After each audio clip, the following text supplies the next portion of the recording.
Let me get to our next guest, who I've known for years. He's making his first visit to our show. Tony Buzbee is a proud Aggie, was in the Corps, became a captain in the world's baddest fighting force, founded in a bar in 1775 in Philadelphia, also known as the Marine Corps, and then became kind of one of America's most prominent attorneys. And he's making his first visit on our show. Tony, how are you, buddy? Sam, hello. Good morning. Good morning. All right, so the reason you're coming on is well, first of all, I was going to say you announced you're running for mayor, which is awesome. Introduce yourself. Give the folks listening your history, kind of your elevator pitch as to how you got to where you are in life. Well, my father was a butcher, of course, and my mother drove our school bus, and we grew up in East Texas with a brother and two sisters, and,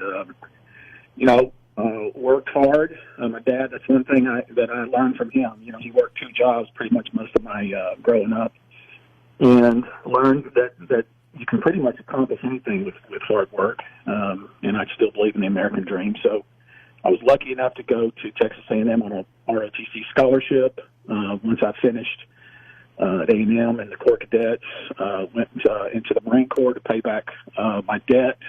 Just took to the Marines like fish to water, and really enjoyed it, and served in the infantry, and served the Persian Gulf and Somalia.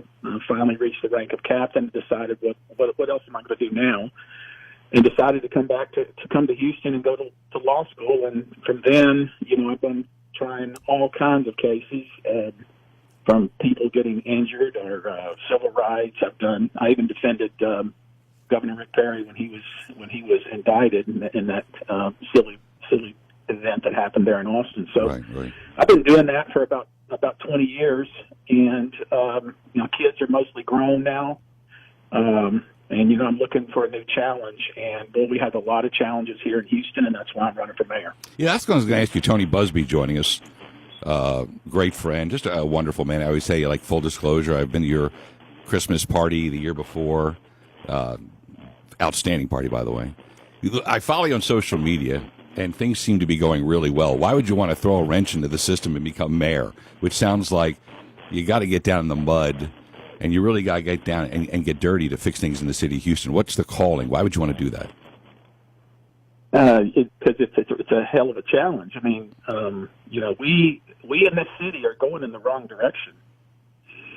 And we can talk about it, and we can roll up our sleeves and do something about it. And I know it's a morass, and I know it's a bureaucratic nightmare, and I know being mayor is probably not going to be a whole lot of fun.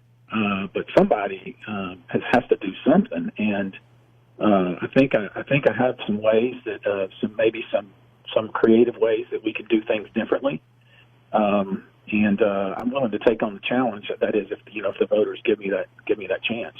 One of the things, Tony Buzbee with us on the show, by the way, the website is TonyBuzbeeForMayor.com, and you can learn more. One of the things you've talked about right up front is this pay for play. People who do business with the city seem to love to send contributions for the campaign of the mayor, which is tough for anybody coming in. Yeah. And obviously, they're throwing in some good cash. Maybe they want a good day at the end. You're taking a strong stand against this. Tell everybody about it. Yeah, and look, I'm not a wilting violet. I understand how business is done in most cities across the country. I get it, but it doesn't make it right. And there is an atmosphere. I mean, it's almost a circus atmosphere down at City Hall, where, especially in light of the fact that $1.18 billion is coming our way, and contractors are going to be hired, and it is just a feeding frenzy down there. And so what I've said is, look, I won't take one campaign donation ever. I'm going to self-finance the entire campaign. I'm going to lead an effort, and now people, of course, getting on board. But I was the first one to say, if you give money to a council member or the mayor, of course it won't be me because I'm not going to take your money. But if you give money, a campaign donation, you are banned from doing business with the city. And we need some transparency. We pay taxes, and, we don't like paying taxes, but dadgum, when we pay taxes, we need to make sure that we know where that money's going. It's actually being used for what they say it's being used for. And I'll just give you one example. I mean, just this fiasco that's going on at the Bush Intercontinental Airport. Right. $185 million has been spent on contractors and consultants and whatever they're calling the program directors. Only $11 million of that has actually went to actual construction.